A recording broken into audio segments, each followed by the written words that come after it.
guys, it's me again in Miss Cole's room.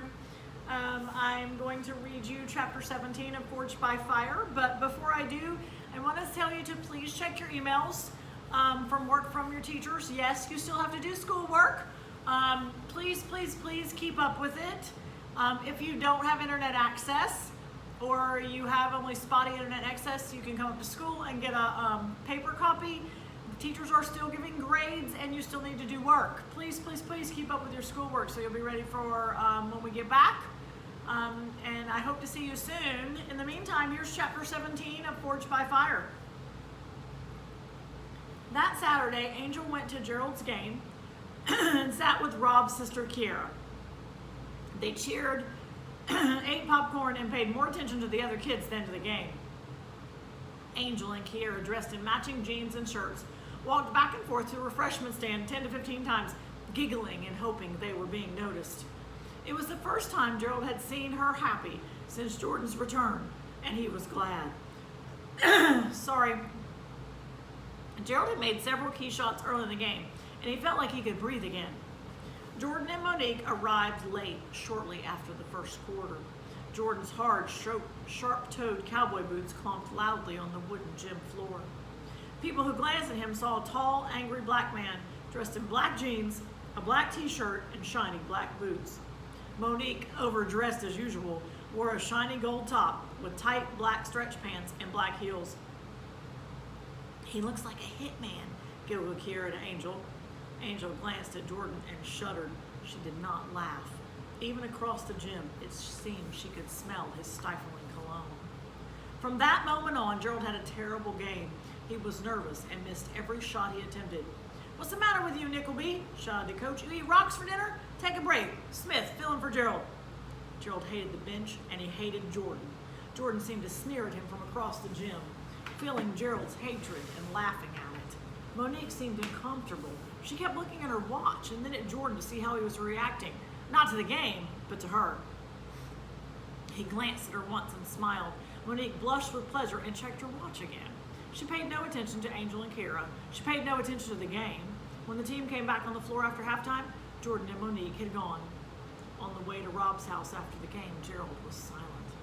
Angel and Kiera giggled in the backseat about boys and makeup and movie stars. He was glad she had the chance to act normal, but even Rob's good humor couldn't break him out of the deep feeling of trouble to come. Gerald knew it was only a matter of time.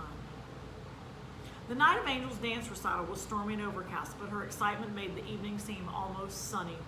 So did the garlands of flowers with which the school auditorium had been decorated for the evening. Angel had invited Kiera to the recital, and the Washingtons, since they had dropped Kiera off anyway, decided to stay. Gerald was amazed, but they looked comfortable and relaxed as they chatted with Monique while they waited for the show to begin. Monique was the one who looked agitated and overdressed. Agitated means you're like upset and things are bothering you. No other mother came to the recital dressed in red sequins.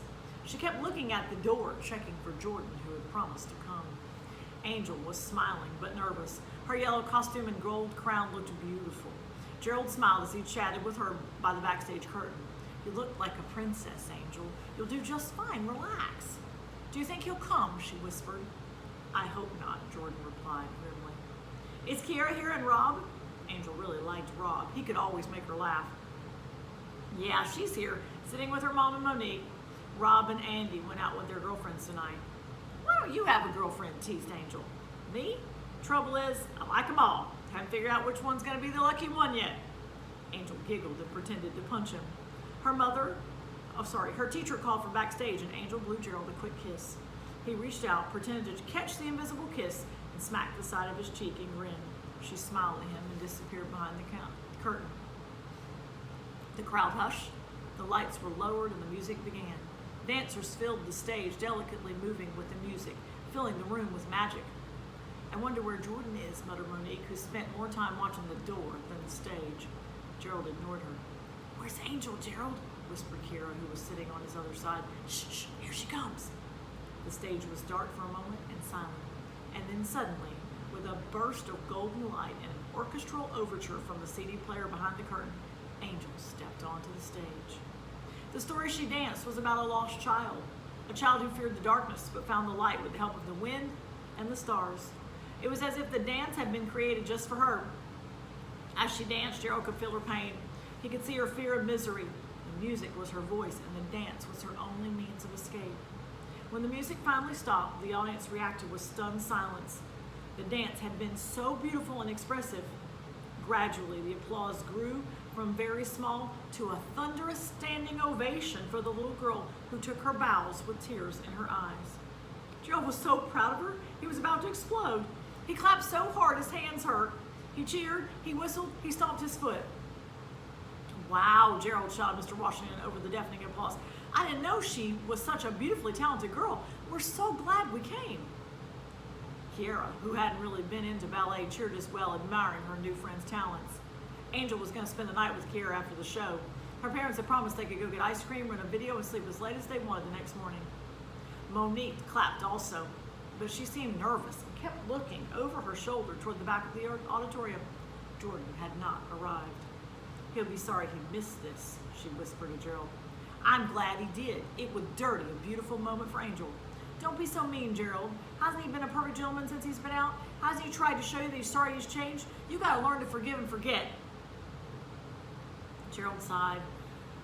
Monique would never see because she didn't want to see. Yes, Jordan had been acting perfectly, but Gerald was sure it was just that, an act. He did not trust Jordan Sparks. And that's chapter 17. I would say that he probably has reason not to trust Jordan Sparks. What do you think? I hope this video gets to you and finds you happy and safe. Please make wise choices, smart decisions, and again, do your schoolwork. Please, please, please read a book online if you need to. I hope I see you soon. I miss you. Bye.